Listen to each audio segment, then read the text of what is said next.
Alright, so in this video, we're gonna be talking about long bone features.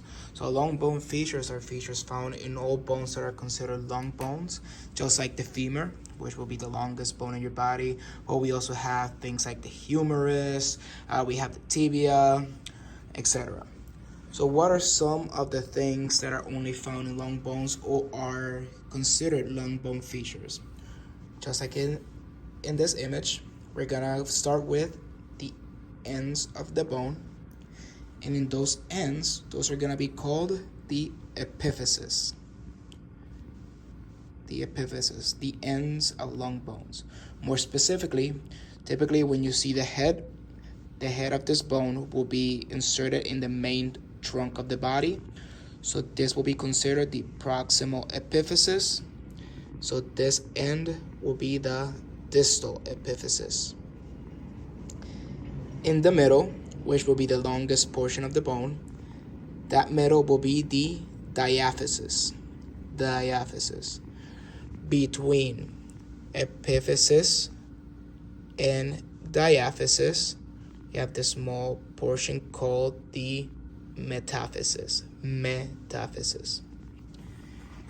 If we go to the diaphysis and we were to open it in half, we will see this kind of like empty space, a cavity, more specifically the medullary cavity.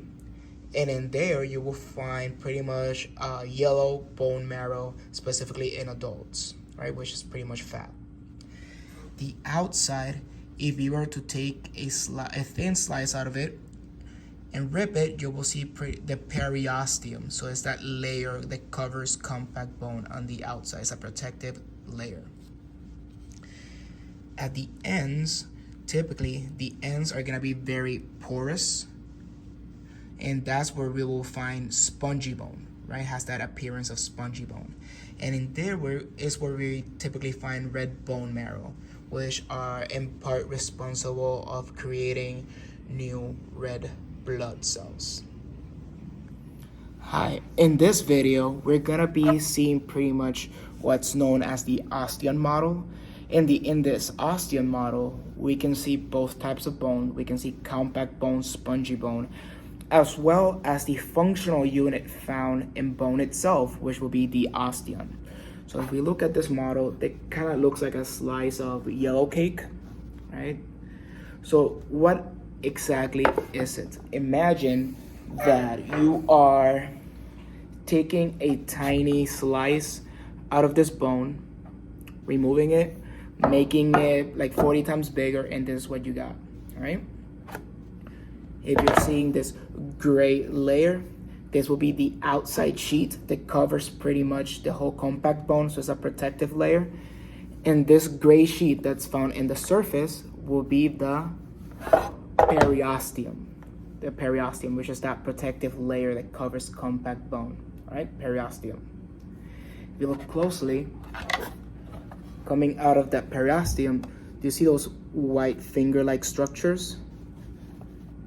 Those white finger-like structures, those are gonna be the perforating fibers that branch out, pretty much like latch on to compact bone, right? This whole portion will be compact bone. And if you look on the deeper portion, it kind of looks like Swiss cheese. This will be the spongy bone, right? It's characteristic of spongy bone to have that porous-like structures. And what creates that framework that makes it look porous? So those structures are called the trabeculae. In the case of long bones, for example, if we were at the cranium or the skull, it will be called the diploe, all right? In this case, this will be the trabeculae. So what else can we see in this model? Well, if you notice, we have a bunch of circles, which can be kind of stressing if you're just looking at it real quick, but it's very simple. We find this hole. You keep seeing circles, circles, circles until you find the biggest one that pretty much closes them all. There's no other bigger circle surrounding it. So this whole thing will be an osteon. An osteon. You're wondering, what is the name of that hole right there where I just put the pointer in? That will be the central canal, right? you also may be wondering, what in heck are all of those layers or all those circles inside of the osteon? Well, imagine I could grab the center and pull it up. You will see something like this. It kind of looks like a wedding cake. So here you can see each of those individual circles, right?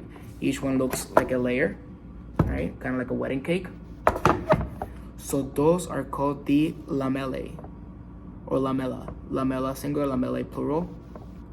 More specifically, these ones are called the concentric lamellae. So think of it concentrated in the osteon, concentric lamellae. You have another type of lamellae, which would be this one's outside. You see this rectangles or sheets coming out. That's representing circumferential lamellae. Imagine I could put a bunch of these models together. It will make a gigantic circumference or a gigantic circle. So all of these will line up together to make a gigantic circle just in the outside of compact bone. So this will be circumferential lamellae. Inside the osteon, concentric lamellae. Something you might have noticed is a bunch of blood vessels, right? And some of these vessels are going in a vertical plane, and some are going in a horizontal plane, just perforating through the ones vertical. So the vessels that are running in a vertical pattern, those will be part of the central canal. The ones that are in a more of a horizontal pattern, pretty much perforating the central, those will be the perforating canals. Perforating canals.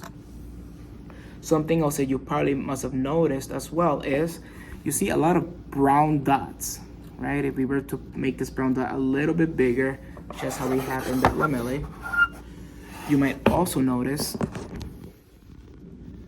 that that brown dot has sort of like leg-like structures. Let me see if this, right. So you see a brown dot and you see like little legs sticking out. So that brown dot is representing the osteocyte, so that bone resident cell, osteocyte, and the little legs sticking out, those will be the canaliculi. Think of it like kind of like little channels or canals that provide nutrients to the osteocytes. So the little legs are the lacunae. And you may be wondering, all right, cool, that's the osteocytes, but how is it there? Where will the osteocyte actually be at? That's a great question. So if you look at the rest of the model, this will be the central canal, but surrounding it, you see a bunch of empty holes, right? You see all those empty holes without the brown dot.